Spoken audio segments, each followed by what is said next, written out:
Hello everyone, आप सभी लोगों का स्वागत है टीचिंग परीक्षा के आज के इस वीडियो में, जिसके अंदर में फ्रेंड्स धमाकेदार तरीके से हम लोग बहुत सारे इंपॉर्टेंट क्वेश्चंस को सॉल्व करने वाले हैं। तो चलिए जल्दी से हम लोग हमारे क्वेश्चंस की तरफ में आगे बढ़ते हैं बिना किसी देरी के। लेकिन उससे पहले जितने भी बच्चे जिन्होंने इस सेशन को लाइक कर दिया उन सभी लोगों का बहुत बहुत शुक्रिया फ्रेंड्स। ये पूरा का पूरा सेशन आप सभी लोगों को समर्पित। जो बच्चे यहाँ पर में वेट कर रहे थे, जिन्होंने सेशन को लाइक कर दिया, जिन्होंने भी शेयर कर दिया है अलग अलग जगह पे, ये लोग एनर्जी है इस सेशन की। आप सभी लोगों को ये पूरा का पूरा सेशन समर्पित। जल्दी से हाथ ऊपर करके बता देंगे जितने भी बच्चे जिन्होंने सेशन को लाइक एंड शेयर कर दिया है, और चैनल को सब्सक्राइब जरूर कर लीजिएगा। चलिए पहले क्वेश्चन की तरफ में आगे बढ़ते हैं फ्रेंड्स। देखिए ये बहुत ही इंपॉर्टेंट क्वेश्चन है, ठीक है। मैं आपको बता दूं फ्रेंड्स कि अभी जो अभी पिछले दिनों एक पेपर हुआ यूपी के अंदर में, उसके अंदर में भी ये क्वेश्चन आया था। और आप लोगों को बता दूं कि कई सारे एग्जाम्स के अंदर में, बीपीएससी के प्रीवियस एग्जाम के अंदर में आ चुका है ये क्वेश्चन, ठीक है। केवीएस के एग्जाम के अंदर में आ चुका है, DSSB के शिफ्ट में आ चुका है। टिहरी बांध कौन से नदी के संगम पे स्थित है, ठीक है। आप लोगों को याद होगा नदियों वाला मैंने आप लोगों को लेक्चर कराया था, ठीक है, पेड क्लास के अंदर में। उसमें पूरा डिटेल में आपको बताया मैंने टिहरी बांध और ये सारी की सारी चीजों के बारे में, संगम के बारे में, ठीक है। तो कौन से नदियों के संगम के ऊपर में स्थित है ये बीपी। मैं आपको अभी के अभी, कितने लोग चाहते हैं कि मैं बिहार एसआई का क्वेश्चन दिखा दूं इसी के ऊपर में बेस्ड, हाथ ऊपर करके बता दो मुझे, ठीक है। मैं आज के आज अभी के अभी आपको प्रूफ करके दिखा दूंगा कि बिहार के एग्जाम्स में भी किस तरीके से ये क्वेश्चन आ रहा है आप लोगों का। तो बिहार टिहरी बांध कौन से नदियों के ऊपर में स्थित है। सबसे पहली बात तो ये उत्तराखंड के ऊपर में भारत का सबसे ऊंचा बांध है, ये याद रखना है आप लोगों ने फ्रेंड्स, ठीक है। तो ये भागीरथी नदी और भिलंगना नदी जो है उनके संगम के पास में है, ठीक है। ये याद रखना है आप लोगों ने। आंसर हो जाएगा आपका ऑप्शन नंबर बी, ठीक है। तो देखिए यहाँ पर में ये है भागीरथी नदी, ठीक है, और ये है भिलंगना नदी, ठीक है। तो ये भागीरथी और भिलंगना नदी के संगम के पास में ही आपको टिहरी बांध मिलेगा, ठीक है। भागीरथी नदी के ऊपर में लोकेटेड है ये। भिलंगना नदी मिल जाती है भागीरथी में, बस थोड़ा सा और आगे जाओ, यहां पर में आप लोगों को टिहरी बांध मिल जाएगा, ठीक है। टिहरी नाम की जगह के ऊपर में, इस वजह से टिहरी बांध, ओके। तो ये भागीरथी नदी में भिलंगना नदी आके मिलती है वहां पर में। आंसर हो जाएगा आपका ऑप्शन नंबर बी। बहुत ही इंपॉर्टेंट पॉइंट है, सभी लोग जल्दी से कमेंट के अंदर में लिख देंगे। टिहरी बांध कौन से राज्य में लोकेटेड है, उत्तराखंड में। कौन सी नदी के ऊपर में लोकेटेड है, ये भागीरथी नदी के ऊपर में। लेकिन कौन से नदियों के संगम के पास में है ये टिहरी बांध, तो भागीरथी पर है। तो भागीरथी और भिलंगना नदी, ये याद रखना आप लोगों ने। बहुत ही इंपॉर्टेंट क्वेश्चन है ये आप लोगों का, ठीक है। और मैं आपको अभी थोड़ी देर के अंदर में आपको इसका एक और क्वेश्चन आप लोगों को दिखाऊंगा प्रूफ के साथ में। चलिए आगे बढ़ते हैं हम लोग फ्रेंड। देखिए यहाँ पर मैं आप लोगों को बोला गया है द रॉयल इंडियन नेवी, ठीक है, जिसको आप लोग जो है फ्रेंड्स एक ऐसे विद्रोह के रूप में भी मानते हो जो भारत के अंदर में वर्ल्ड वॉर 2 के बाद में हुआ था। क्या हुआ कि जो हमारे इंडियन पर्सन थे नेवी के अंदर में, रॉयल इंडियन नेवी मतलब भारतीय, अंग्रेजों के समय में जो हमारी वायु नौसेना थी, ठीक है, उसके अंदर में उनके साथ में भेदभाव होता था, अत्याचार होता था, उनको खाना ठीक से नहीं दिया जा रहा था, ठीक है। और ऐसा होता था कि बस रोटी दे दी गई, दाल के नाम पर पानी दे दिया गया, ठीक है। तो इस तरीके से इनके साथ में व्यवहार हो रहा था। तो इस व्यवहार के खिलाफ आंदोलन हुआ था, जिसको हम लोग रॉयल इंडियन नेवी म्यूटिनी के नाम से जानते हैं, रॉयल इंडियन नेवी विद्रोह के नाम से। बॉम्बे में ये शुरू हुआ था, फिर बाद में धीरे धीरे धीरे धीरे जो है बहुत सारी जगहों के ऊपर में फैल गया, ओके। तो इसकी शुरुआत हुई थी फ्रेंड्स 18 फरवरी 1946 में बॉम्बे में, जिसको आज आप मुंबई के नाम से जानते हो, ठीक है। तो 1946 के अंदर में हुआ था, ये याद रखना है आप लोगों ने। ये बहुत ही इंपॉर्टेंट है। ये थोड़े ही समय के अंदर में, मतलब ज्यादा दिन चला नहीं, 5 दिन तक चला था ये विद्रोह, ठीक है।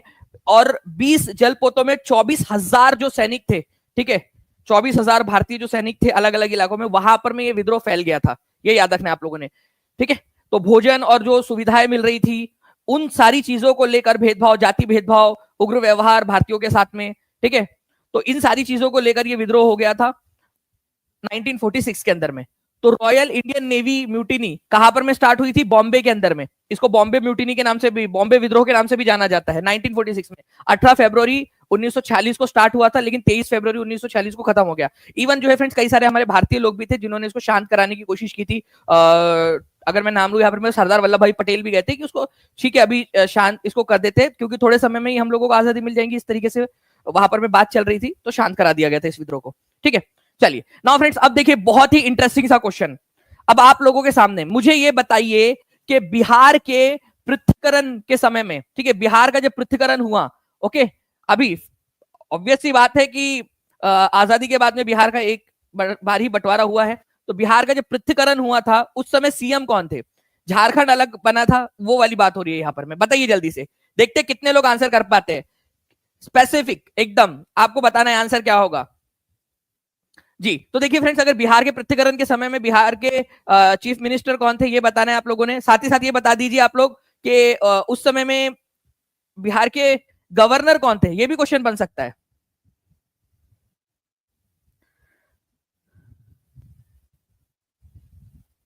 बहुत बढ़िया, आप लोगों के देखिए फ्रेंड्स आंसर्स आ रहे हैं यहाँ पर, मैं कंटिन्यूअसली आप लोग आंसर्स करते जा रहे हो।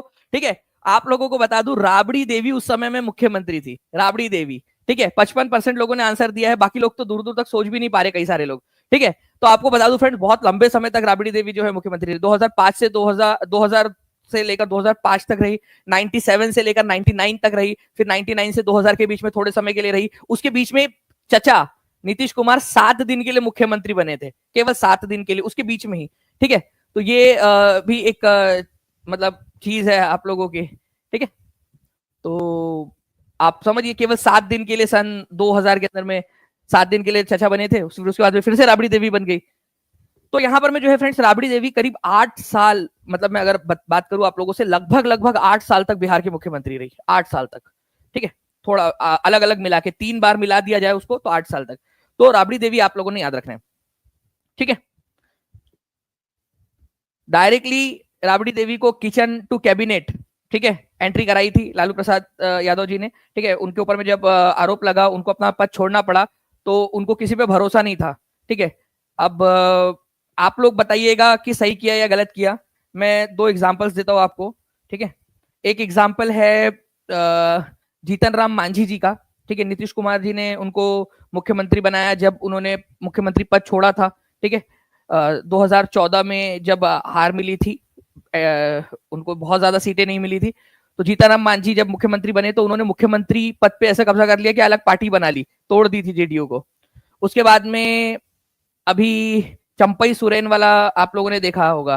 ठीक है, जब झारखंड के मुख्यमंत्री को पद छोड़ना पड़ा तो उन्होंने चंपई सोरेन को बनाया था, तो चंपई सोरेन ने भी बगावत कर दी। तो ये जो है बगावत इस तरीके से हो जाती है। इस वजह से क्या होता है कि जो राजनीति में ना भरोसा वाली बहुत चीज कम रहती है, तो ये बनाया। लेकिन बिहार के साथ में कैसे हुआ कि एक इनएक्सपीरियंस पर्सन को, जिनको पास एक्सपीरियंस नहीं था, उनको बना दिया गया।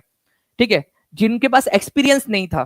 ठीक है, तो कुछ बीच का रास्ता इस तरीके से होना चाहिए, भरोसा प्लस जो है एक्सपीरियंस, उसका संगम होना चाहिए यहां पर में। ठीक है, तो ये चीज होनी चाहिए। अब इसके ऊपर में बहुत लंबी डिबेट है। एक एक क्वेश्चन पूछा गया था, अभी मैं थोड़ी देर पहले देख रहा था, आईएएस के जो इंटरव्यूअर जो गए थे, एक पर्सन था, उनसे इंटरव्यू बोर्ड ने ये सवाल पूछ लिया। ठीक है, कि आप बताइए इसके ऊपर में तर्क क्या है। इसी वजह से मैंने आप लोगों से ये सवाल पूछा, तो वो वहां पर में उसका जवाब नहीं दे पा रहे थे, क्योंकि एक तो बात भरोसे की और एक दूसरी बात ये वाली बगावत वाली आ जाती, तो वहां पर में बैलेंस बिठाना बड़ा जरूरी हो जाता है। चलिए, तो उस समय में फ्रेंड्स, यहाँ पर मैं पृथ्वीकरण के समय में गवर्नर कौन थे ये भी याद रखना है आप लोगों ने, वीसी पांडे थे। ठीक है, वीसी पांडे, विनोद चंद्र पांडे। ठीक है, विनोद चंद्र पांडे। ओके, विनोद चंद्र पांडे, वीसी पांडे जो है बिहार के गवर्नर थे, ये याद रखना है आप लोगों ने, गवर्नर, जिस समय में झारखंड का पृथ्वीकरण हुआ था, ये। ओके, चलिए आगे बढ़ते हम लोग फ्रेंड्स नेक्स्ट क्वेश्चन की तरफ में हमारे। आप लोगों को बताना है कि भारतीय संविधान की कौन सी अनुसूची, ध्यान से समझिए आप लोग, मैंने आपसे कहा है जिस दिन 5000 लाइव बच्चे यहाँ पर में हो जाएंगे, मैं आप लोगों को सारी 11 अनुसूचियां याद करा दूंगा एक लेक्चर के अंदर में, ये मेरी रिस्पॉन्सिबिलिटी है। अभी भी मौका है, अभी 5 मिनट 8 मिनट में हम लोग जो है फ्रेंड्स 1800 बच्चे से ज्यादा हो चुके हैं। जल्दी से इस सेशन को जहां भी शेयर कर सकते हो दबा के शेयर कर दीजिए, सेशन को लाइक कर दीजिए। 5000 लाइक्स और 5000 लाइक का टारगेट हम लोग रखते हैं। जिस दिन हो जाएंगे मैं उसी दिन आप लोगों को जो है सारे के सारे अनुसूचियां याद करा दूंगा, ये मेरी जिम्मेदारी है। ठीक है, तो कौन सी अनुसूची है जिसमें 29 विषयों का उल्लेख किया गया है कि वो विषय जिसमें पंचायती राज संस्थाएं काम करेंगी, मतलब पंचायत किस किस में काम कर सकती है, साफ सफाई के अंदर में, स्कूल बनाना है, सड़क बनाना है, मार्केट को जो है कहाँ बनेगा, मार्केट कब्रिस्तान कहाँ पर में बनेगा, ये सारी चीजें जो 29 ऐसे काम है जो पंचायत डिसाइड करेंगी, उसकी सूची, ठीक है, दी गई है। तो कौन से नंबर की अनुसूची है हमारे भारत के संविधान की जिसमें ये 29 काम दिए गए हैं? ठीक है, तो भारत के संविधान की 11वें नंबर की अनुसूची है जिसके अंदर में ये काम दिए गए हैं, 11th नंबर की अनुसूची के अंदर में। ठीक है, इंपॉर्टेंट है, मार्क कर लीजिए आप लोग। ये 11वें नंबर की अनुसूची कौन से संविधान संशोधन से जोड़ी गई थी? ठीक है, ये क्वेश्चन बन सकता है। इसके साथ में कौन सा वाला भाग जोड़ा गया था, ये भी आप लोगों से बन सकता है। ठीक है, तो ये एक इंपॉर्टेंट पॉइंट है, एग्जाम के अंदर में आप लोगों से पूछा जा सकता है। दुगु कुमारी जी, बिल्कुल ये क्वेश्चन ये मैंने लिया हुआ है पूरा क्लास के अंदर में भी आपको, अगर आप पॉलिटी वाले सेशन में देखोगे तो। एक काम करते हैं, एक नॉलेज कैप्सूल लगा लेते हैं इसका। सबसे बेस्ट रहेगा। कितने लोग चाहते हैं नॉलेज कैप्सूल लगा दिया जाए इसका? तो मैं आप लोगों के लिए हो सके तो आज या फिर कल सुबह ही आप लोगों के लिए ये नॉलेज कैप्सूल अरेंज कर देता हूँ। ठीक है, चलिए। तो 73rd नंबर का संविधान संशोधन था, ये याद रखना है आप लोगों ने फ्रेंड्स। ओके, जिसके जरिए इसको जोड़ा गया था। नाउ नेक्स्ट क्वेश्चन, अंतरराष्ट्रीय युवा दिवस कब मनाया जाता है? अंतरराष्ट्रीय युवा दिवस, मुझे यह भी बता दीजिएगा कि राष्ट्रीय युवा दिवस कब मनाते हैं। अंतरराष्ट्रीय युवा दिवस कब मनाया जाता है और राष्ट्रीय युवा दिवस कब मनाते हैं, ये बता देंगे आप लोग। अंतरराष्ट्रीय युवा दिवस जो है फ्रेंड्स, ये मनाया जाता है 12 अगस्त को। ओके, और अगर आप लोग बात करोगे राष्ट्रीय युवा दिवस की, नेशनल यूथ डे की, ठीक है, तो ये मनाया जाता है 12 जनवरी को। ठीक है, 12 जनवरी को आप लोगों को पता है फ्रेंड्स कि स्वामी विवेकानंद जी का जन्मदिन होता है, उसके उपलक्ष्य के अंदर में हम लोग ये बनाते हैं। और अंतरराष्ट्रीय युवा दिवस कब मनाया जाता है? तो 12 अगस्त को मनाया जाता है, ये याद रखना है आप लोगों ने। ठीक है, दोनों के दोनों चीजें याद रख लीजिए आप लोग, इंपॉर्टेंट है, एग्जाम के अंदर में आप लोगों से पूछी जा सकती है।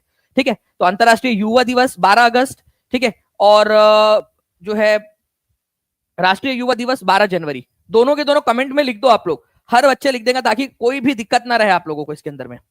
ठीक है, चलिए जल्दी जल्दी से 5000 लाइक्स का, 5000 लाइव का दोनों का टारगेट है हमारा। तो जितने भी बच्चे जिन्होंने सेशन को लाइक कर दिया वो भी हाथ ऊपर कर देंगे, और जिन्होंने शेयर कर दिया वो लोग भी जल्दी जल्दी से हाथ ऊपर कर देंगे। जाओ, देखिए फ्रेंड्स, नेक्स्ट क्वेश्चन की तरफ में हम लोग आगे बढ़ते हैं। आप लोगों को बता दूं कि इंटरनेशनल यूथ डे जो है 12 अगस्त को मनाया जाता है, ये याद रखना है आप लोगों ने। ठीक है ना, अब देखिए एक इंपॉर्टेंट क्वेश्चन, बड़ा ही इंटरेस्टिंग सा क्वेश्चन है। ठीक है, इसको इंपॉर्टेंट मार्क करो आप लोग, ऐसे ही घुमा फिरा के कुछ भी क्वेश्चन आप लोगों से पूछा जा सकता है, ध्यान से समझिएगा आप लोग, एग्जाम में आया भी है यूपीपीसीएस में। ग्लोब का संप्रति औसत तापमान कितना है? मतलब हमारी दुनिया का, ठीक है, औसत तापमान कितना है, एवरेज टेम्परेचर कितना है?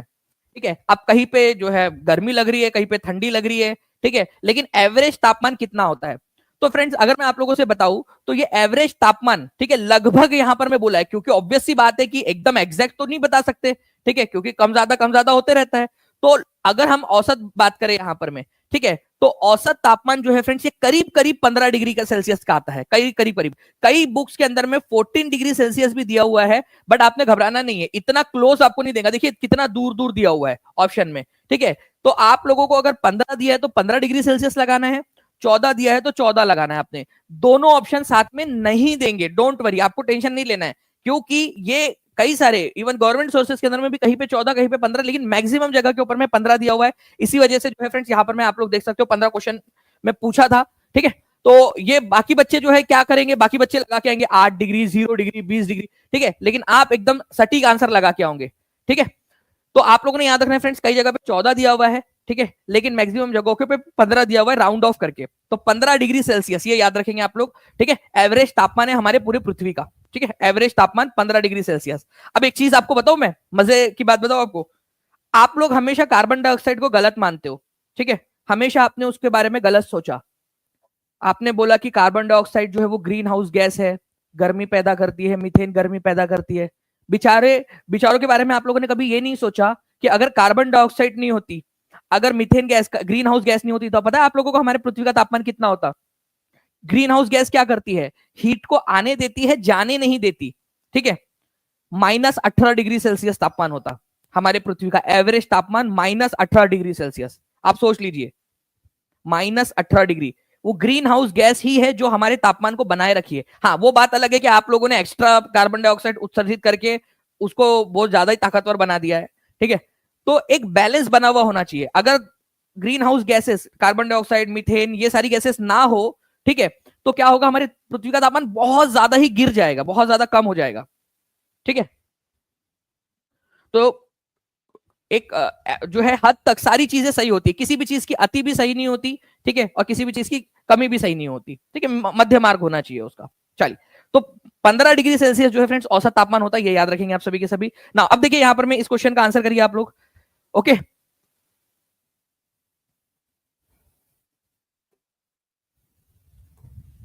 ये क्या हो गया, बताइए, इस पर्टिकुलर क्वेश्चन का आंसर बताएंगे आप लोग। ठीक है, विश्व हाथी दिवस कब मनाया जाता है? बताइए जल्दी से, विश्व हाथी दिवस कब मनाया जाता है? 11 अगस्त, 12 अगस्त, 13 अगस्त, 14 अगस्त को कब मनाया जाता है विश्व हाथी दिवस? अब हाथी की बात निकली है तो दूर तक जाएंगी। आप लोगों को बताना है कि हमारे भारत के अंदर में सबसे ज्यादा हाथी कौन से राज्य के अंदर में मिलेंगे आप लोगों को। ठीक है, चलिए बताइए जल्दी जल्दी से। तो विश्व हाथी दिवस जो है फ्रेंड्स ये मनाया जाता है 12 अगस्त को। ठीक है, ये याद रखेंगे आप लोग, 12 अगस्त को मनाया जाता है। बहुत ही इंपॉर्टेंट है, एग्जाम के अंदर में पूछते हैं, प्लीज इस पर्टिकुलर पॉइंट को याद रखेंगे आप सभी के सभी, ठीक है। तो 12 अगस्त, ठीक है, वर्ल्ड एलिफेंट डे। हमारे भारत के अंदर में सबसे ज्यादा एलिफेंट कौन से राज्य के अंदर में पाए जाते हैं? बहुत ही ज्यादा इंपॉर्टेंट वाला क्वेश्चन है आप लोगों का, प्लीज इसको याद रखना है आप लोगों ने।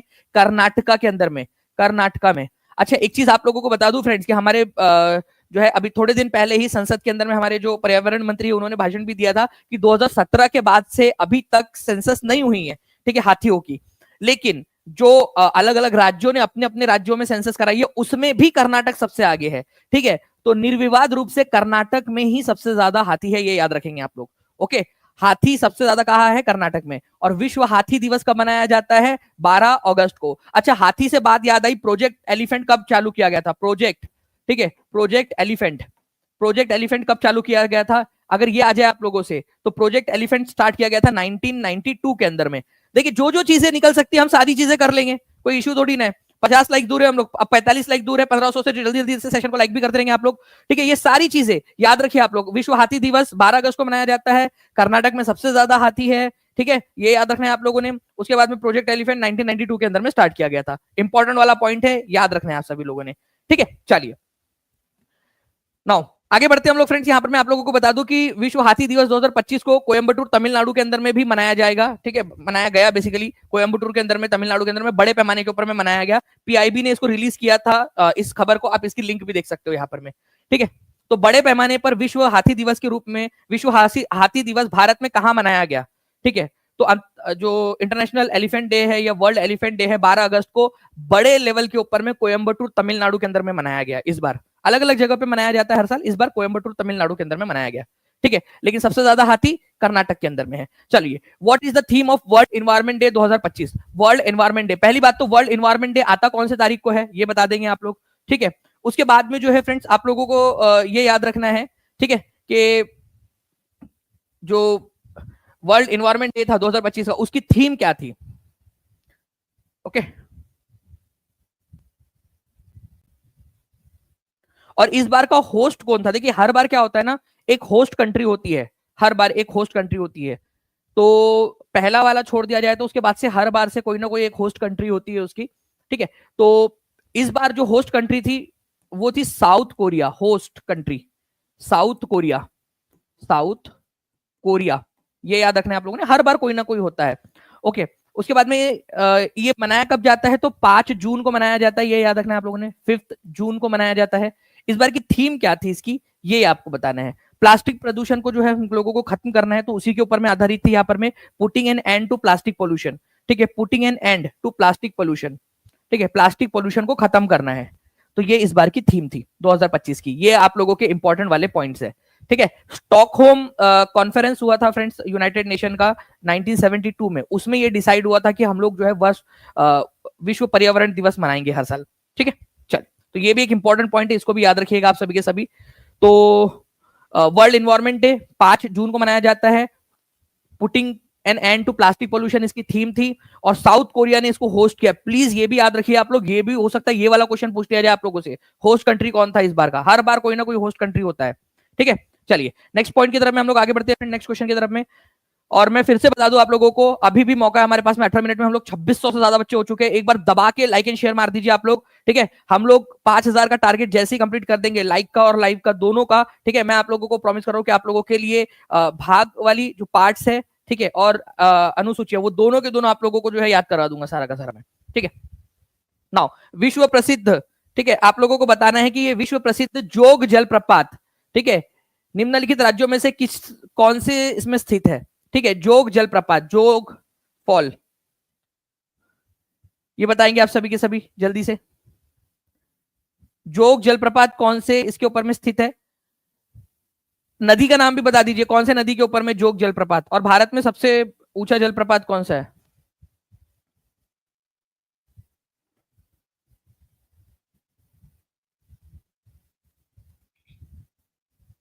चलिए बहुत बढ़िया फ्रेंड्स, आप लोगों के आंसर्स आ रहे हैं। तो जोग जलप्रपात जो है, और सबसे ऊंचा वाला जो है, इसके अलावा आपका कुंचिकल जलप्रपात, दोनों के दोनों कर्नाटक के अंदर में मिलेंगे आप लोगों को, ठीक है। कर्नाटक, कर्नाटक दिया नहीं है तो नन ऑफ दी अबव हो जाएगा, कर्नाटक नहीं दिया है तो, ठीक है। तो जोग जलप्रपात जो है फ्रेंड्स शरावरी नदी के ऊपर में है, ठीक है, शरावती नदी जो है उसके ऊपर में लोकेटेड है, ये याद रखना आप लोगों ने। शरावरी शरावती नदी के ऊपर में, और कुंचिकल जलप्रपात जो है वो वराही नदी के ऊपर में लोकेटेड है। दोनों के दोनों कर्नाटक के अंदर में। तो इसका आंसर ऑप्शन नंबर डी हो जाएगा। तो जोग जलप्रपात कौन से राज्य के अंदर में है, जल्दी से बताएंगे आप सभी के सभी। ठीक है, तो जोग जलप्रपात याद रखना है आप लोगों ने फ्रेंड्स, शरावती नदी के ऊपर में लोकेटेड है। ठीक है, इंपॉर्टेंट पॉइंट है, एग्जाम के अंदर में पूछा जा सकता है, तो प्लीज इस पर्टिकुलर पॉइंट को आप लोग याद रखोगे। ओके, नाउ आगे बढ़ते हैं हम लोग फ्रेंड्स। लेकिन उससे पहले मैं चाहूंगा कि दोनों पॉइंट आप लोग लिख दीजिए कमेंट के अंदर में। ठीक है, जोग जलप्रपात कौन से नदी के ऊपर में है, जोग, ठीक है, और कुंचिकल जो कि सबसे ऊंचा फॉल है हमारा, कुंचिकल, ठीक है, कुंचिकल कौन से इसके ऊपर में लोकेटेड है, बताइए। दोनों है वैसे कर्नाटका में ही, कर्नाटका, कर्नाटका राज्य में दोनों के दोनों। जोग जो है ये शरावती नदी पर है, शरावती, ठीक है, और कुंचिकल वराही नदी पर, वराही। ठीक है, दोनों लिखो आप लोग कमेंट के अंदर में जल्दी से, दोनों पूछते एग्जाम में। चलिए आगे बढ़ते हम लोग फ्रेंड्स। यहां पर मैं आप लोगों के नेक्स्ट क्वेश्चन की तरफ में, ये सारे के सारे मैप्स है, आप देख सकते हो कि कौन कौन से फॉल्स कहां कहां पर में लोकेटेड है। ये आप लोगों को टीचिंग परीक्षा के एप्लीकेशन के ऊपर में मिल जाएंगे सारे के सारे मैप एचडी क्वालिटी के अंदर में। यहाँ पर मैं आप देख सकते हो ये है शरावती नदी जो कि अरेबियन सी में जाकर मिलती है, उसी के ऊपर में लोकेटेड है।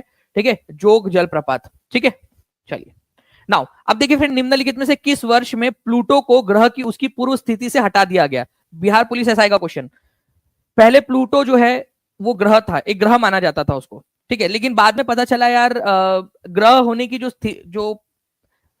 एलिजिबिलिटी क्राइटेरिया है वो फुलफिल ही नहीं कर रहा प्लूटो, और प्लूटो के जैसे जो है और भी बहुत सारे छोटे छोटे से पिंड है, तो अगर प्लूटो को ग्रह बोलेंगे तो उनको भी ग्रह बोलना पड़ेगा। इसी वजह से जो है फ्रेंड्स प्लूटो को ग्रह या प्लैनेट की कैटेगरी से हटा दिया गया था। तो ये हटाया गया था सन 2006 में। ये बिहार पुलिस एसआई के अंदर में आया हुआ क्वेश्चन है फ्रेंड्स आप लोगों का, और आगे में भी पूछा जा सकता है, तो प्लीज इस पर्टिकुलर क्वेश्चन के लिए आप लोग तैयार रहिएगा।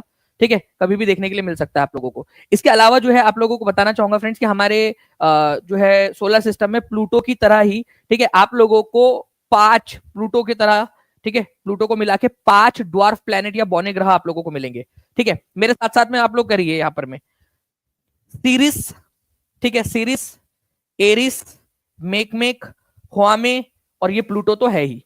ठीक है, ये 5 ड्वार्फ प्लैनेट है।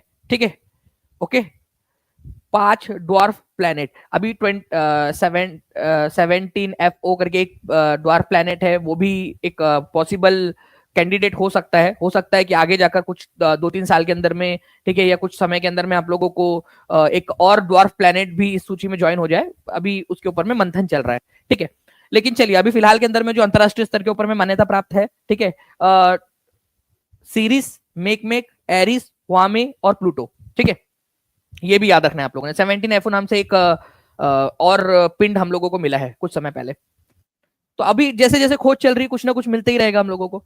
तो अच्छा, ये देखिए सबसे इंपॉर्टेंट एक चीज बताता हूं कि सोलर सिस्टम के अंदर में, ठीक है, हमारे सोलर सिस्टम के अंदर में अगर हम लोग बात करेंगे फ्रेंड्स, तो ग्रह है आपको पता है, लेकिन कौन सा इनमें से सबसे पास वाला, सबसे इनर मोस्ट, सबसे अंदरूनी, सूरज के सबसे पास में कौन सा वाला ड्वार्फ प्लैनेट है, ये क्वेश्चन भी आया था एग्जाम के अंदर में। तो सीरीज जो है फ्रेंड्स सबसे पास में है।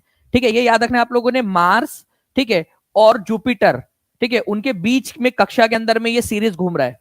ठीक है, सीरीज। तो सबसे अंदर वाला अंदरूनी ड्वार्फ प्लैनेट या बौना ग्रह कौन सा है? अरे सबसे पास वाला ग्रह नहीं बोल रहा, कुछ बच्चे बुध आंसर लगा रहे, मैं ग्रह की बात नहीं कर रहा, मैं बात कर रहा हूं इन 5 बौने ग्रहों में से सबसे अंदर में कौन सा है, सबसे पास में कौन सा है। तो सीरीज सबसे पास में है। ठीक है, ये याद रखना है आप लोगों ने। और सबसे दूर कौन सा है, अगर ये आ जाए ना, तो सबसे दूर आउटर मोस्ट है ये एरिस, आउटर मोस्ट एरिस है। ठीक है, तो ये बहुत कम लोग आप लोगों को बताएंगे फ्रेंड्स, क्योंकि इतना डिटेल में जाता नहीं है। लेकिन आपको बता दूं कि ये क्वेश्चन आया था एग्जाम के अंदर में कि सबसे अंदरूनी कौन सा है, और मुझे मैं आप लोगों को प्राउडली बता सकता हूं कि ये हम लोगों ने बहुत सारे बार देखा हुआ है कि सबसे अंदरूनी वाला कौन सा है, सबसे आउटर वाला कौन सा है। तो एग्जाम के अंदर में वही क्वेश्चन आया आप लोगों का। ठीक है, तो सीरीज सबसे अंदरूनी अंदर है, और एरिस बाहर का है, सबसे बाहर, एकदम सोलर सिस्टम के भी बाहर में जो डेब्रीज पड़ी हुई है उधर में, उधर साइड में पड़ा हुआ है वो। ठीक है, चलिए, तो जो अब ये हमारा जो सोलर सिस्टम है ना, उसमें ये मार्स और जुपिटर की कक्षा के बीच में आपको सीरीज मिलेगा। ठीक है, छोटा सा बौना ग्रह। बाकी प्लूटो तो आपको पता ही है, सबसे लास्ट में नेपच्यून के भी उधर साइड में है। और फिर बाद में मेक में, खो में और जो है एरिस उधर साइड में पड़े हुए। ओके, तो दो चीजें याद रख लीजिए आप लोग, सबसे अंदरूनी जो बौना ग्रह है वो सीरीज है और सबसे आउटर मोस्ट एरिस है। इतना याद रख लो आप लोग। मैं आपको रिवाइज करवा दूंगा जितने, अगर आप लोग बोलेंगे कि सर रिवाइज करवा दीजिए, मैं रिवाइज करवाने के लिए तैयार हूं। हाथ ऊपर करके बता दो जितने भी लोग चाहते हैं कि सर जी बिल्कुल रिवाइज करवा दीजिए। ठीक है, मैं रिवाइज करवा दूंगा आप लोगों को, और आप लोगों के रिस्पॉन्स भी मुझे बता रहे कि जी ऐसे आपको पढ़ाना है। केवल 19 लाइक्स दूर है हम लोग 2000 से, तो ऐसे आप लोग लाइक एंड शेयर जरूर करते रहिए।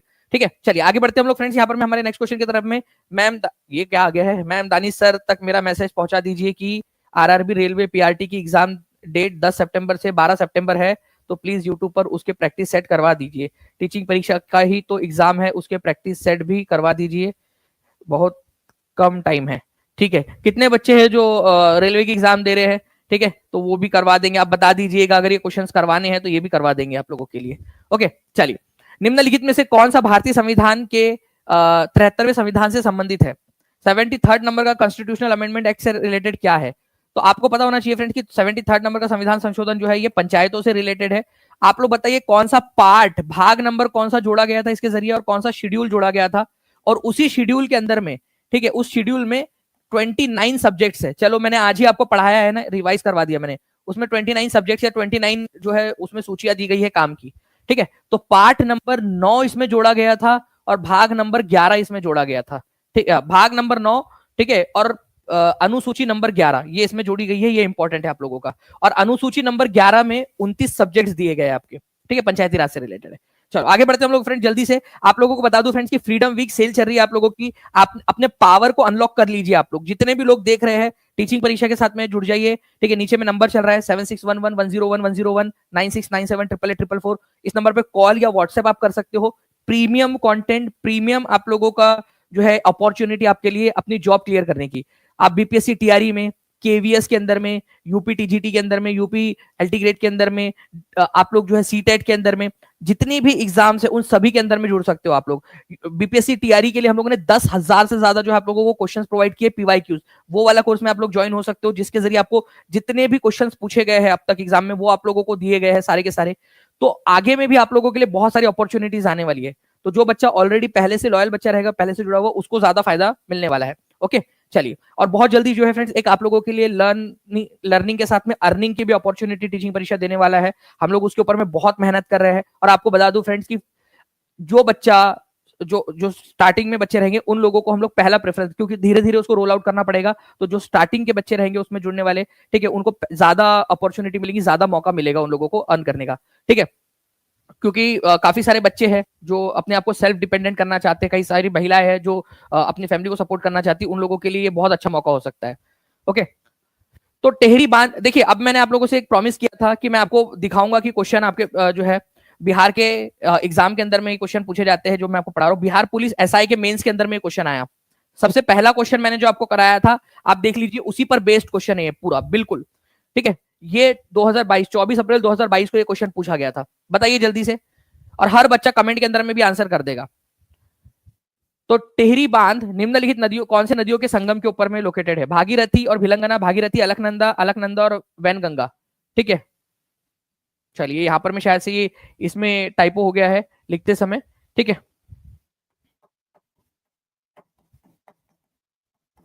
ओके, तो टेहरी बांध जो है निम्नलिखित में से कौन से नदियों के ऊपर में लोकेटेड है?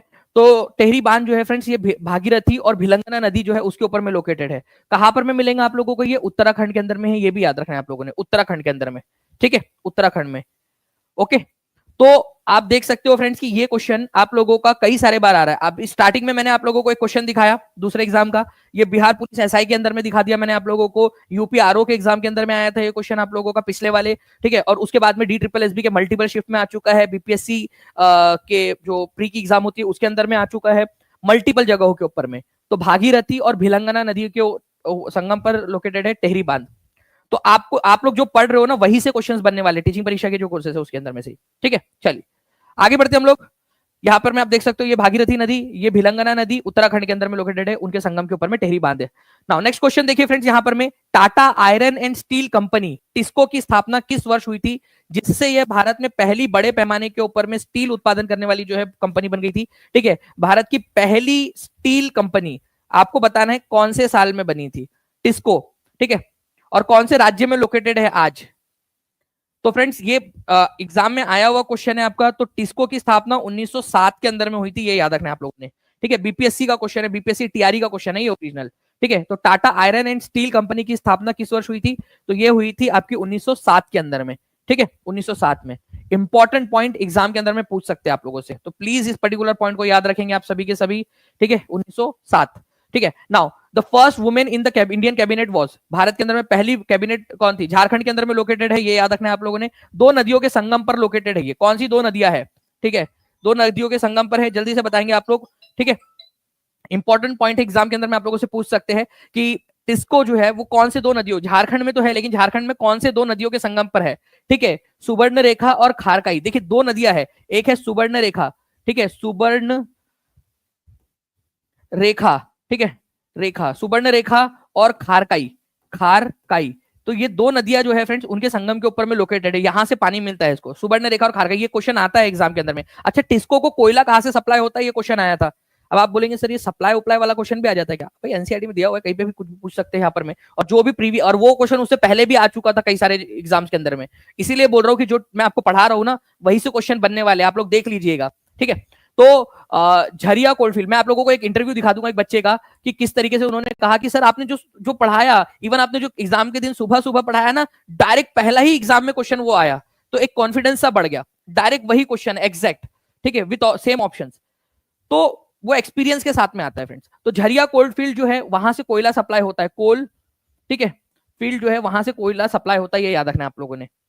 इसमें टिस्को के अंदर में क्वेश्चन आया था DSSB के अंदर में। मैं टीम से रिक्वेस्ट करूंगा कि अगर पॉसिबल हो तो एएसएपी जल्दी से क्वेश्चन लगा दीजिए झरिया कोलफील्ड वाला। नाउ द फर्स्ट कैबिनेट मंत्री भारत के अंदर में कौन थी? महिला कैबिनेट मंत्री। तो ये क्वेश्चन जो है देखिए फ्रेंड्स P2 आपका इसमें आया है। ठीक है, एग्जाम का क्वेश्चन है ये, बीपीएससी टीआरई का।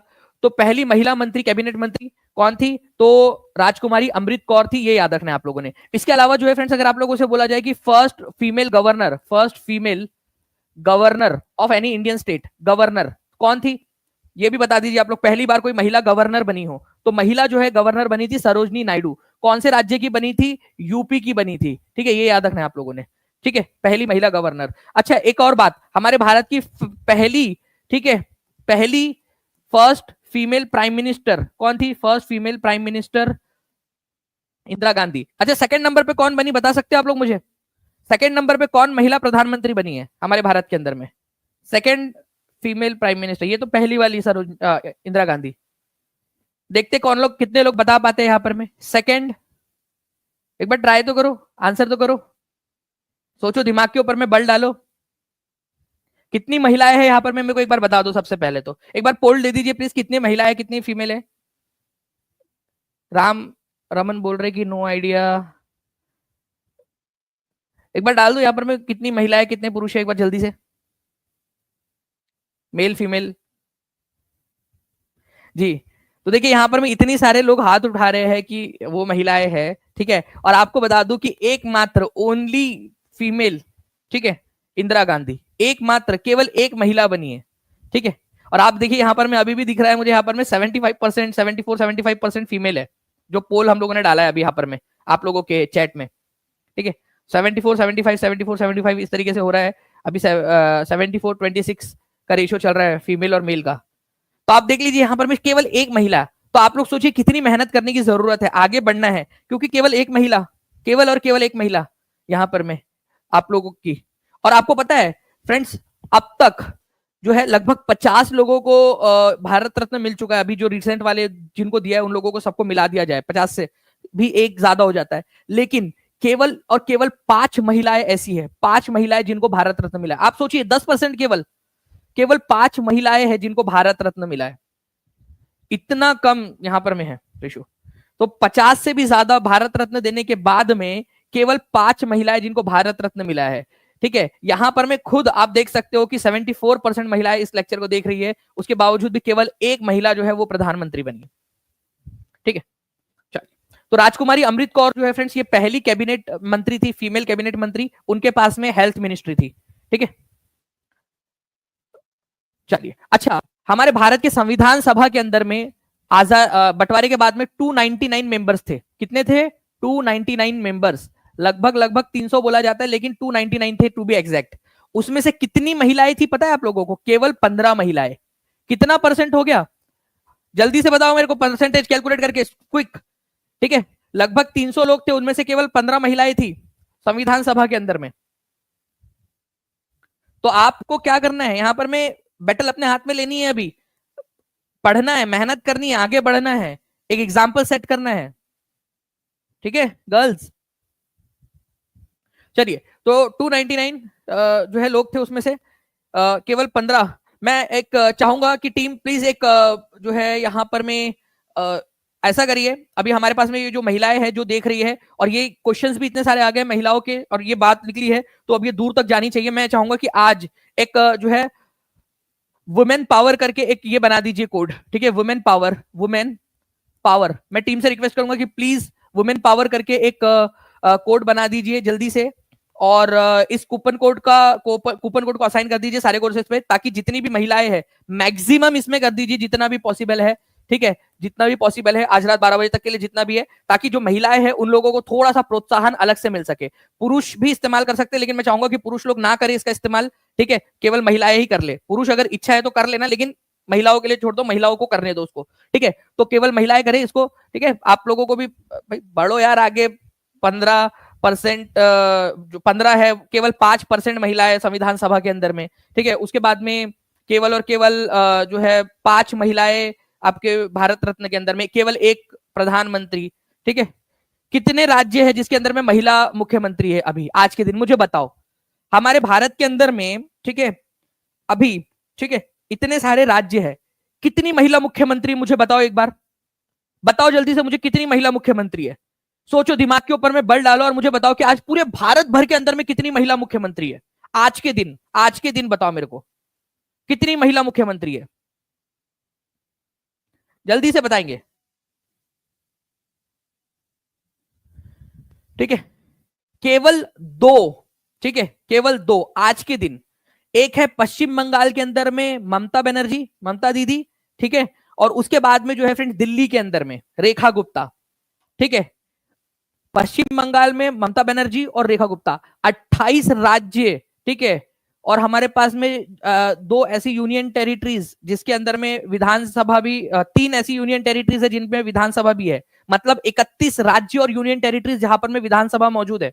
31 है टोटल, 28 प्लस 3। ठीक है, उनमें से केवल और केवल 2 में कितना परसेंट हो गया बताइए आप लोग? रेखा गुप्ता और ममता बनर्जी, केवल और 2। तो मैं आप लोगों से कहना चाहूंगा फ्रेंड्स कि जितने भी है ये वुमेन पावर करके एक कोर्स एक बना देता हूं, इसमें मैक्सिमम डिस्काउंट जितने भी बच्चे पढ़ना चाहते हैं, जो पढ़ने वाली महिलाएं हैं, ठीक है, वो कर लेंगे। पुरुष भी कर सकते हैं इसका इस्तेमाल, लेकिन ज्यादातर महिला करेंगे तो मुझे ज्यादा अच्छा लगेगा इसमें। कोई भी, चाहे केवीएस हो, चाहे DSSS भी हो आप लोगों का। ठीक है, चाहे आपका सुपर टेट हो, DSSS भी, बीपीएससी टीआरई हो, कोई भी कोर्स हो आप उसके अंदर में इंक्लूड कर सकते हैं। इसके अंदर में मैक्सिमम मिल जाएगा आज रात 12 बजे से पहले तक। चलिए, क्वीन विक्टोरिया। ठीक है, विच 1877 में क्वीन विक्टोरिया जो है फ्रेंड्स, आपको बताना है कि एम्प्रेस ऑफ इंडिया उनको घोषित किया गया था।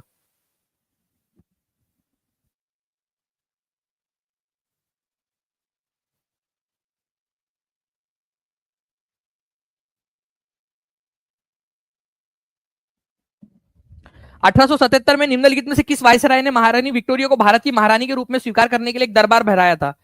तुम्हारे मामा के चाचा के ताया की लड़की थी क्वीन विक्टोरिया, वो ब्रिटेन की महारानी थी। अब ये ब्रिटेन की महारानी थी, ब्रिटेन की महारानी के साथ में उसको भारत की महारानी भी घोषित कर दिया गया 1800, ठीक है, 76 के अंदर में, 1876 में। अब इस बात का जश्न मनाओ, ढिंडोरा पीटो, ढोल बजाओ, भारत के लोग भूखे मर रहे, हम तो है ही ना यहाँ पर में भूखे मरने के लिए, वहां पर में तुम उड़ाओ पैसा, ठीक है, खाना बर्बाद करो। आया लिटन कर भैया यहाँ पर में और बोल दिया कि हम तो एक जश्न मनाएंगे। अरे चाटुकारिता की हद होती है भाई तेरी। मतलब क्या तुम्हारी क्वीन विक्टोरिया वहां पर में बैठ के मस्त की मजे ले रही है, उसको पता भी नहीं होगा कि तूने यहाँ पर में क्या किया है।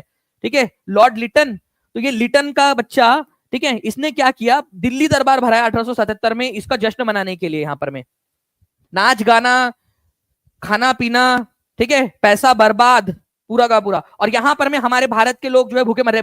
अकाल आया हुआ था बंगाल में उस समय में, सोचो आप लोगों की जान जल जानी चाहिए ये बात सुन के कि क्या कर रहा था ये लिटन का बच्चा। ठीक है, वहां पर में जो है लिटन ने, ठीक है, यहाँ पर मैं महारानी विक्टोरिया को बस एक चीज उसका जश्न मनाने के लिए, अरे भाई तू खाना दे देता, उससे ज्यादा जश्न मनाओ तो तुम्हारी महारानी विक्टोरिया को दुआएं मिलती, उसकी लंबी उम्र हो जाती। क्या बोलते हो अर्णव ठाकुर, सही बात है कि नहीं, बताइए यहाँ पर में,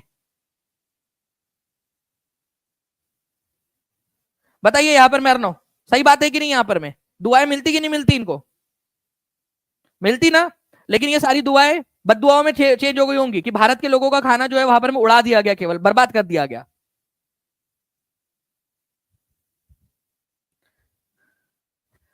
ओके, तो A is the correct answer, Lord Lytton था उस समय में। अभी क्या कर लेंगे हम, इतिहास से सीखना है, ठीक है, कि वापस से ऐसी गुलामी वाली स्थिति ना आए, कोई तानाशाह ना आके बैठ जाए हमारे ऊपर में, ठीक है। सरकार को इतना पावरफुल भी नहीं बना देना है कि वो तानाशाही करने लगे। हमेशा इलेक्शंस के अंदर में मुझे ऐसा लगता है कि जो है चुनाव के अंदर में हारने का डर होना चाहिए सरकारों को, तब जाके वो काम करती है। यहाँ पर में कुछ डर था नहीं उन लोगों को, तो देखिए ये क्या हुआ था फिर, इल्बर्ट बिल 1883 का वो अलग है। चलिए, दिल्ली दरबार के समय भारत का वायसराय कौन था, ठीक है, ये क्वेश्चन आया था, तो अब आप लोग डायरेक्टली आंसर कर सकते हो। 2500 से ज्यादा लाइक्स हो चुके, जल्दी जल्दी से सेशन को लाइक एंड शेयर करते रहेंगे फ्रेंड्स आप लोग, ठीक है।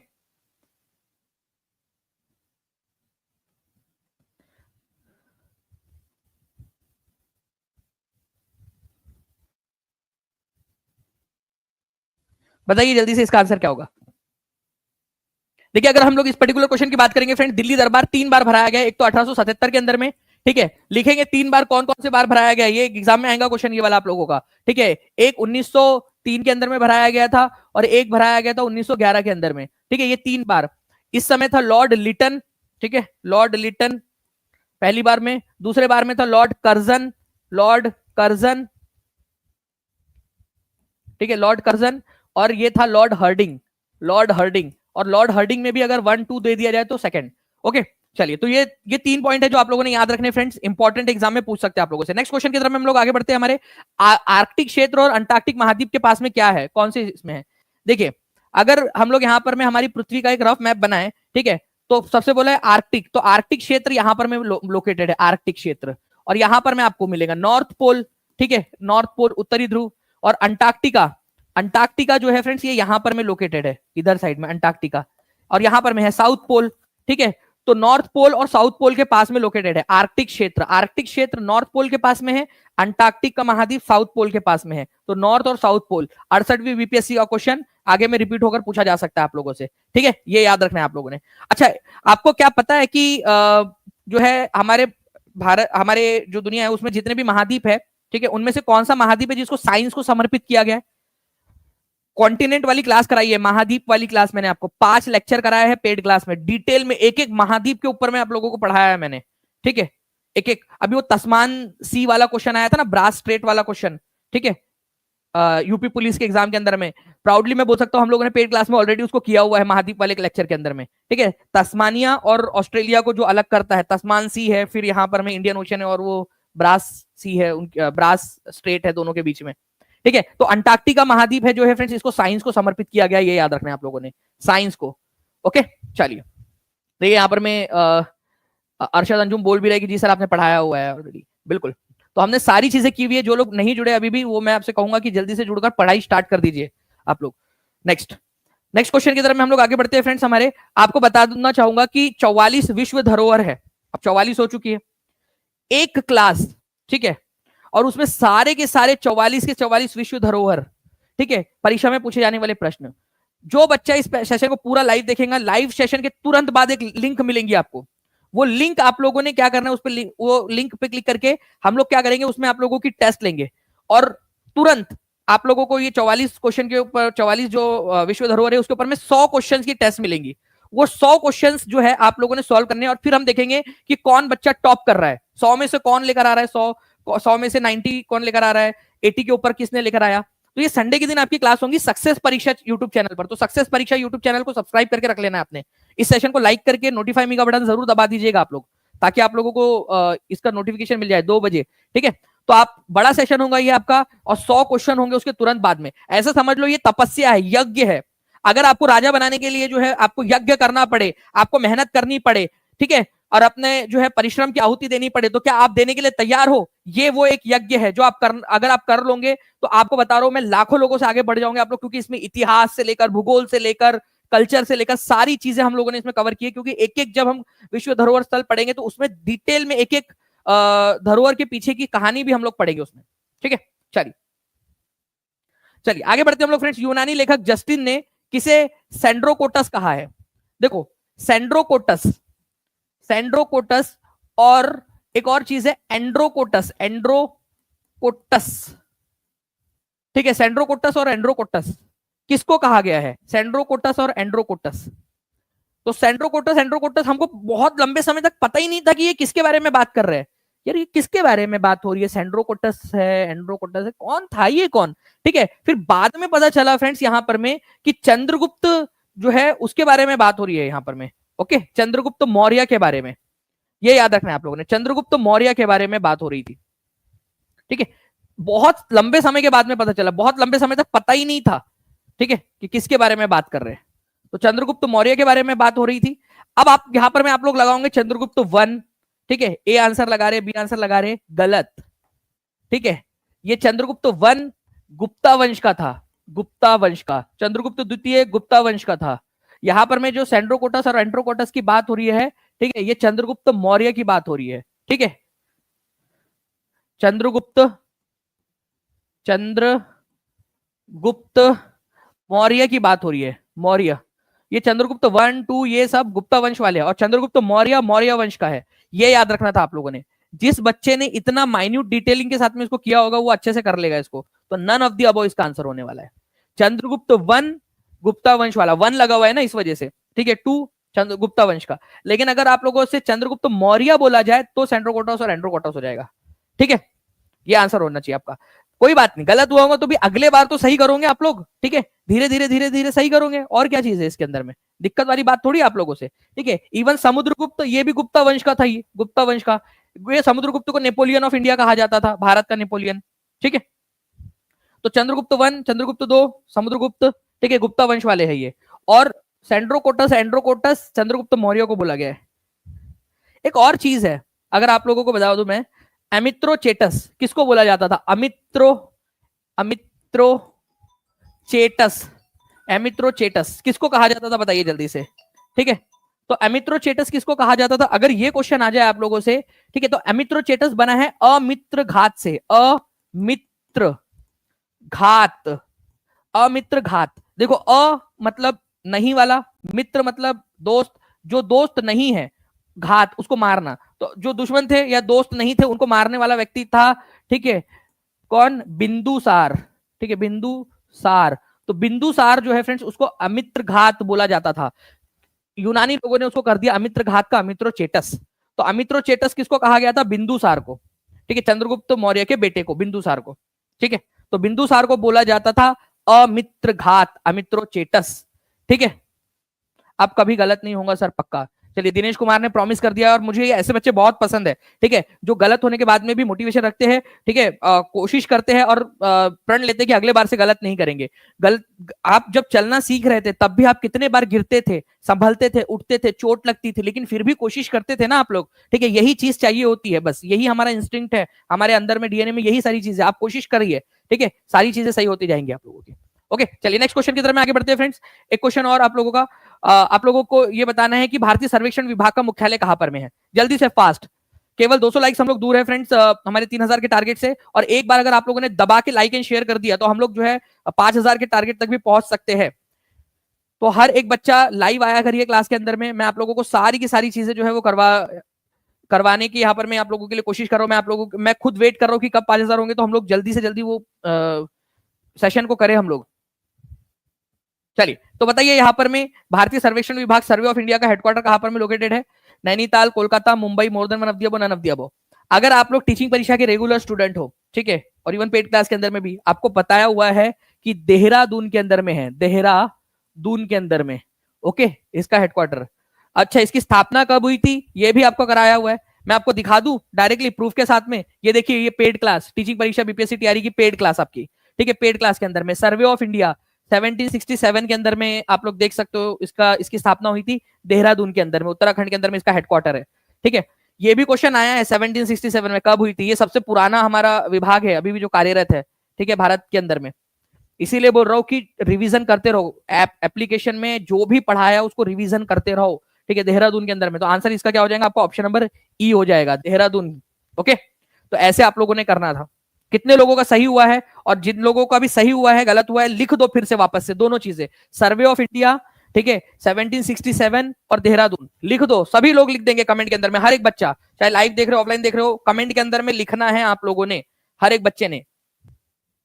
चलिए आगे बढ़ते हैं हम लोग फ्रेंड्स। निम्नलिखित में से कौन सी घटना पहले हुई थी, कालानुक्रम में लगाना है आप लोगों ने, पहले कौन सी घटना हुई, इनमें से घटना, पहली घटना कौन सी है, फास्ट जल्दी से। तो अगर हम लोग बात करेंगे फ्रेंड्स इनमें से पहले घटना, तो क्रिप्स मिशन की अगर मैं बात करूं आप लोगों से, स्टैफोर्ड क्रिप्स क्रिप्स मिशन आया था 1942 के अंदर में, ठीक है। Home rule league, home rule league की अगर हम बात करेंगे तो ये 1916 में स्टार्ट हुआ था, दो होम रूल लीग थी, ठीक है, होम रूल लीग। खिलाफत आंदोलन 1919 के अंदर में। गांधी इरविन समझौता हुआ था आप लोगों का 1931 के अंदर में, गांधी जी और इरविन के बीच में, मार्च 1931 के अंदर में। अब आप लोग बता दो इनमें से क्या पहले हुआ था, कौन सी घटना पहला थी, पहली है इनमें से, मतलब पहले क्या हुआ, क्रिप्स मिशन पहले हुआ, होम रूल लीग की स्थापना पहले हुई, या खिलाफत आंदोलन हुआ, या गांधी इरविन समझौता हुआ, ठीक है। और सारे के सारे लिख भी देना है कमेंट के अंदर में आप लोगों ने, ताकि याद हो जाए आपको चारों के चारों, क्योंकि कई बार क्रोनोलॉजिकल ऑर्डर में लगाने के लिए भी पूछता है। अच्छा ये भी मुझे लगा दो आप लोग, ताकि आपका विजुअल प्रैक्टिस होती जाए, आपके माइंड को प्रैक्टिस हो जाए, इसको क्रोनोलॉजिकल ऑर्डर में लगा दो आप, ठीक है, पहले कौन सा आएगा, दूसरा कौन सा आएगा, तीसरा कौन सा आएगा, चौथा कौन सा आएगा, ताकि आपके माइंड को हैबिट हो जाए, ठीक है, हैबिट करानी है ना माइंड को, हम लोगों ने प्रैक्टिस करानी है, तो वो भी आप लोग कर लीजिए यही के यही। ओके चलिए, तो आप लोगों का भी पहले होगा, और अगर क्रोनोलॉजिकल ऑर्डर लगाना हो तो कैसे लगाओगे वो आप लोग मेरे को कमेंट करके, देखिए कई सारे बच्चे लगाने स्टार्ट भी कर दिया उन लोगों ने, ठीक है, बहुत बढ़िया ना। बताइए आप लोग फ्रेंड्स कि गांधी जी ने पहला जो है वो भूख हड़ताल कहां पर में स्टार्ट की थी, भूख हड़ताल का प्रयोग गांधी जी ने पहली बार कब किया था। तो गांधी जी के द्वारा पहली बार भूख हड़ताल का प्रयोग, कि गांधी जी जो है वो भारत में भूख हड़ताल में बैठ गए, कि बोले मैं नहीं खा रहा खाना, ठीक है। अब अंग्रेजों ने उनको बोला नहीं खा रहे तो मत खाओ, हमारा क्या जा रहा, अच्छा ठीक है, मर जाऊंगा खाना बिना खाना खाए मर जाऊंगा। अंग्रेज बोले मर जाओ, हमारा क्या जा रहा। तो गांधी जी बोले मैं मर गया तो फिर बाद में ये लोगों को तुमको संभालना है। फिर अंग्रेज लोग डर गए, यार गांधी जी ये तो गलत बात है, ये तो चीटिंग है, चीटिंग करते हो तुमने बोले अहिंसा से काम करूंगा करके, और तुम जो है धमकी दे रहे हो कि तुमको कुछ हो गया तो तुम्हारे अनुयायी जो है हम लोगों को मारेंगे करके पकड़ के, ठीक है, ये तो खुल्लम खुल्ला धमकी है। गांधी जी बोले मैंने कहा धमकी दिया, मैं तो बोल रहा हूँ मैं नहीं खाना खा रहा करके, ठीक है, मैं मर जाऊंगा, अब बाकी का फिर तुम लोग देख लेना क्या होता है करके। लेकिन गांधी जी तुम मर गए तो ये लोग हिंसा करेंगे ना, वो मेरे को नहीं पता, मैंने कहा बोला उनको हिंसा करने के लिए। मतलब गांधी जी जो है अहिंसा के जरिए उन्होंने इतनी बड़ी, मतलब मानसिक रूप से हिंसा की है ना अंग्रेजों के साथ में, अंग्रेजों के नाक में दम कर दिया था, वो सुनते ही नहीं थे, ठीक है। शायद उनको उनकी घरवाली मतलब कस्तूरबा मैडम से शायद उनको ये समझ में आया होगा, उनके साथ में भी ऐसा होता होगा, बचपन में ही हो गई थी शादी 14 13 14 साल के अंदर में। अब क्या है कि नहीं मेरे को लाके दो, मेरे को जो है लॉलीपॉप लाकर दो, ठीक है। अब हो सकता है वो वहीं से उनको वो ट्रिक समझी हो, कहीं से देखा हो उन्होंने, ठीक है। तो फ्रेंड्स पहली बार भूख हड़ताल का गांधी जी ने अहमदाबाद मील स्ट्राइक 1918 के अंदर में गांधी जी ने किया था ये, ठीक है। तो अहमदाबाद मील स्ट्राइक, ओके, आंसर हो जाएगा 1918, ठीक है। अब मेरे को पता नहीं यहाँ पर में कितने लोग करते हैं, शिबा आप भी करते हो क्या ऐसे, बाहर जो बैठे हुए हैं, आबा मैम, मुबशिरा मैम, ठीक है, तो कितने लोग हैं यहाँ पर में, आप लोग भी करते हो क्या इसी तरह, अच्छा ये ऐसे ही करते हैं, हाथ ऊपर कर रहे हो, वो करते हैं करके ऐसे ही करते हैं वो भी, चलिए ठीक है, भाई खतरनाक है यार। चलिए कोई नहीं, कितने पुरुष है यहाँ पर में जिनकी शादी हो चुकी है, कोई यहाँ पर में, तो उनका उनका अनुभव ऐसा ही हो। आगे बढ़ते हैं फ्रेंड्स हम लोग यहाँ पर में हमारे नेक्स्ट क्वेश्चन की तरफ में। अब बहुत ही इंपॉर्टेंट वाला क्वेश्चन है, इसको मार्क करिए आप लोग, ठीक है। आप लोग बताइए निम्नलिखित में से किस देश में न्यायिक पुनरावलोकन की प्रवृत्ति जो थी या प्रणाली जो थी हमारे देश ने वहीं से उधार लिया है, जुडिशियल रिव्यू। देखो अब जुडिशियल रिव्यू क्या होता है इसको समझना आप लोग। मान लीजिए कि हमारी संसद ने या विधानसभा विधान परिषद ने कोई कानून बनाया है, ठीक है, कोई कानून बना दिया है, अब ये कानून सही है या नहीं, ठीक है, ये देखने का अधिकार और उसको लागू रखना है या खत्म कर देना है इसका अधिकार, ठीक है, ये कोर्ट के पास में होता है, और इसी को जुडिशियल रिव्यू कहा जाता है, रिव्यू करना। तो अगर कोई कानून बनाया है संसद ने, विधानसभा विधान परिषद ने या लोकसभा राज्यसभा ने मिलकर केंद्र स्तर पे, तो उस कानून की न्यायिक पुनरावलोकन, ठीक है, करने का अधिकार कोर्ट के पास में होता है, और ये प्रावधान हमने लिया है यूएसए से। यूएसए ने सबसे पहले इसको लागू किया था कि कोर्ट डिसाइड करेंगी कि जो लेजिस्लेचर है उसने सही कानून बनाया या नहीं, उसने संविधान के अनुसार कानून बनाया या नहीं। अगर उसको लगता है कि ये कानून, संविधान, फंडामेंटल राइट्स इनका हनन कर रहे हैं, तो उस कानून को वो रद्द भी कर सकता है। इसका एक एग्जांपल आप लोगों को बताऊं, दो एग्जांपल बताता हूं मैं आप लोगों को। एक एग्जांपल है आप लोगों का friends, NJAC, national judicial appointment commission वाला एक एक्ट आया था 2014 में, ठीक है, पास हो गया, राष्ट्रपति ने उसमें हस्ताक्षर भी कर दी। जब तक पास नहीं होता तब तक न्याय ये होता नहीं है रिव्यू, तो पास होना और लागू होना जरूरी है उसका। तो एनजेक लागू हो गया। उसके बाद में जो है फ्रेंड, सुप्रीम कोर्ट ने क्या किया, उसको स्ट्राइक डाउन कर दिया, उसको खत्म कर दिया, बोला नहीं ये ऐसा नहीं होगा कि सरकार जजेस की नियुक्ति करेंगी करके, ठीक है। तो जजेस की नियुक्ति सरकार करेंगी, वो हटा ही दिया उन्होंने। ओके, उसके बाद में जो है फ्रेंड्स, एक चीज और बताता हूं आप लोगों को, अभी अभी एक लेटेस्ट एग्जांपल है, एक लेटेस्ट एग्जांपल है। आपको इलेक्टोरल बॉन्ड के बारे में कितने लोगों को पता है? इलेक्टोरल बॉन्ड के बारे में, इलेक्टोरल बॉन्ड वाला जो कानून था कि सरकार को, जो पॉलिटिकल पार्टीज को जो है लोग इलेक्टोरल बॉन्ड के रूप में चंदा दे सकते हैं, मेरे हिसाब से सबसे बकवास किस्म का अब तक का लाया गया कानून। कि मतलब कोई भी इलेक्टोरल बॉन्ड जो है वो दे रहा है और अपना काम करवा लेगा। भाई अगर पैसा कोई दे रहा है तो उसका, उसकी जानकारी होनी चाहिए। इलेक्टोरल बॉन्ड में पता ही नहीं होता था कि कौन चंदा दे रहा है, ठीक है। तो भाई ऑब्वियस सी बात है कि जो पार्टी सत्ता में रहेंगी उसको कोई पैसा दे देगा इलेक्टोरल बॉन्ड और बोलेगा हमारे को ये ठेका दे दो, हमारा ये काम करवा दो। तो इलेक्टोरल बॉन्ड जो थी फ्रेंड्स, वो प्रक्रिया को सुप्रीम कोर्ट ने रद्द कर दिया अपने न्यायिक पुनर्वालोकन के इस्तेमाल का इस्तेमाल करते हुए, ठीक है। ये याद रखना है आप लोगों ने। तो न्यायिक पुनरावलोकन जो है या जुडिशियल रिव्यू जो है, ये सिस्टम यूएसए से लिया है हम लोगों ने, ये याद रखना है आप लोगों ने, ठीक है। इंपॉर्टेंट एग्जाम के अंदर में पूछते हैं। 10 लाइक दूर है हम लोग 3000 के टारगेट से। जल्दी जल्दी से हम लोग जो है, आप लोग सेशन को लाइक एंड शेयर करते रहेंगे फ्रेंड्स, ठीक है। और जहां भी अपने लाइब्रेरी के ग्रुप में हर जगह पे जल्दी से शेयर मार दीजिए आप लोग। ओके, नाउ नेक्स्ट क्वेश्चन की तरफ में हम लोग आगे बढ़ते हैं फ्रेंड्स। लोकसभा में से कोई भी धन विधेयक किसके पूर्वानुमोदन के बिना पेश नहीं किया जा सकता? धन विधेयक, पैसे से, अभी अभी जो इनकम टैक्स का एक्ट आया था अभी, ठीक है। इसके अलावा जो है फ्रेंड्स, बताइए आप लोग कि लोकसभा के अंदर में कोई भी धन विधेयक अगर पेश करना है, पैसे, टैक्स लगाना, हटाना, घटाना, इससे रिलेटेड कोई भी कानून अगर लेकर आना है, ठीक है, तो उसको केवल और केवल लोकसभा में ही प्रस्तुत किया जा सकता है, लोकसभा में, ठीक है। उसको राज्यसभा में प्रस्तुत नहीं कर सकते, ठीक है। और लोकसभा में भी प्रस्तुत करने से पहले राष्ट्रपति को दिखाना पड़ेगा उसको कि राष्ट्रपति जी देखो हम ये कानून जो है वो लेकर आ रहे हैं, कानून को लागू लोकसभा में रखेंगे हम। अगर ये लोकसभा से पास हो जाता है तो राज्यसभा के पास में जाएगा ये, और राज्यसभा के पास में केवल 14 दिन का समय होगा, केवल 14 डेज का समय अपने सुझाव देने के लिए। देखो मैं हर एक पॉसिबल जो चीज क्वेश्चन यहां से बन सकते वो आपको बता रहा हूं। धन विधेयक, एक और चीज है आप लोगों से, आप लोग तो है फ्रेंड्स मुझे यहां पर में ये भी बता देंगे जल्दी से कि धन विधेयक जो है उसका आर्टिकल कौन सा है, क्योंकि ये भी क्वेश्चन बनता है आप लोगों से। मनी बिल का आर्टिकल कौन सा है और कौन डिसाइड करता है कि मनी बिल है या नहीं बेसिकली। तो लोकसभा में अगर धन विधेयक लेकर आना है, धन विधेयक लाना है, तो राष्ट्रपति को दिखाना पड़ेगा, ठीक है। राष्ट्रपति के अनुमोदन के बाद में, उनकी आज्ञा के बाद में धन विधेयक लोकसभा में ही प्रस्तुत किया जा सकता है। उसके पास होने के बाद में राज्यसभा में जाएगा। राज्यसभा केवल सुझाव दे सकती है, 14 दिन तक रोक सकती है और कुछ नहीं कर सकती। ये क्वेश्चन सुपर टेट में, यूपी सुपर टेट में आया था कि कोई भी धन विधेयक को कितने दिन तक रोका जा सकता है राज्यसभा के द्वारा। कितने लोगों को पता है? अगर आप लोगों ने प्रीवियस ईयर क्वेश्चन इधर उधर के आसपास वाले स्टेट के भी देखे होंगे, आपको पता होगा सुपर टेट में आया था ये पिछले वाले कि कितने दिन तक रोक सकते हैं, तो 14 दिन तक रोक सकते हैं, ठीक है। आर्टिकल नंबर कौन सा है इसका धन विधेयक का? तो आर्टिकल नंबर जो है फ्रेंड्स वो है 110, ठीक है। और कौन डिसाइड करता है कि वो धन विधेयक है या नहीं है? ठीक है, वो डिसाइड करेगा लोकसभा का स्पीकर। तो लोकसभा के स्पीकर को लगा कि ये धन विधेयक है, ठीक है, मान लो नॉर्मल बिल के तौर पर लाया उसको, लोकसभा के स्पीकर को लगा अरे ये तो धन विधेयक है, तो वो बोलेंगे नहीं पहले राष्ट्रपति से अनुमति लेकर आओ और लोकसभा में फिर प्रस्तुत करो उसको, ठीक है। तो ये चीज इस तरीके से ये काम करती है फ्रेंड्स। तो ये जो पॉइंट्स है ये आप लोगों ने याद रखने। मैं आप लोगों को बताना चाहूंगा कि एक हम लोगों ने देखा कि कितनी जो है महिलाएं, ठीक है, 299 में से कितनी महिलाएं, कितनी फीमेल थी संविधान सभा के अंदर में। भारत रत्न कितनी महिलाओं को दिया गया है? भारत रत्न कितनी महिलाओं को दिया गया है अब तक? जल्दी से बताएंगे आप लोग, कितनी महिलाएं हैं जिनको भारत रत्न दिया गया है? जल्दी जल्दी से बता देंगे आप लोग सभी लोग, ठीक है। तो केवल 5 महिलाओं को दिया गया है, ठीक है। और 299 में से केवल 15 महिलाएं थी। कितनी प्रधानमंत्री, फीमेल प्राइम मिनिस्टर कितनी बनी है हमारे देश के अंदर में? फीमेल पीएम कितनी बनी है?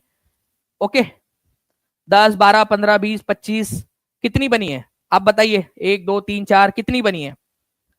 तो ये भी आप लोग बताएंगे। और मैं आप लोगों को बता दूं फ्रेंड्स कि इसीलिए आज हम लोगों ने जो है ये डिसाइड किया था यहाँ पर में कि जो महिलाएं हैं उनके लिए वुमेन पावर, ठीक है, इसके लिए कूपन कोड बना रहे हैं मैक्सिमम डिस्काउंट के साथ में। महिलाएं इसका आज इस्तेमाल कर सकती है, चाहे आप केवीएस कर रहे हो, आप डी ट्रिपल एस भी कर रहे हो, ठीक है, चाहे आप बीपीएससी टीआरई के लिए कर रहे हो, ठीक है, कोई भी कोर्स जो टीचिंग परीक्षा पर अवेलेबल है, आप जो भी लेना चाहते हो उसके ऊपर में आप लोग वुमेन पावर इस कूपन कोड का इस्तेमाल कर लीजिएगा आज रात 12 बजे तक। ओके, और पुरुष भी कर सकते हैं, लेकिन महिलाओं को ज्यादा मौका मिलना चाहिए इसके अंदर में। पुरुषों के लिए भी मिलेगा, एक समय आएगा जब पुरुषों का पूरा मतलब एक आने दीजिए ना वो समय, जब खत्म हो जाए, हम लोग मर जाए, बर्बाद हो जाए, एकदम खत्म ही हो जाए एकदम, ठीक है, तब देखेंगे कुछ। मैं भी एक पुरुष हूं भाई, ओके, तो समझ सकते हो। चलिए, तो फ्रेंड्स मिलते हैं हमारे नेक्स्ट लेक्चर के अंदर में, हम लोग नेक्स्ट लेक्चर के अंदर में। तब तक के लिए thank you very much, take care and bye, God bless you all, thank you.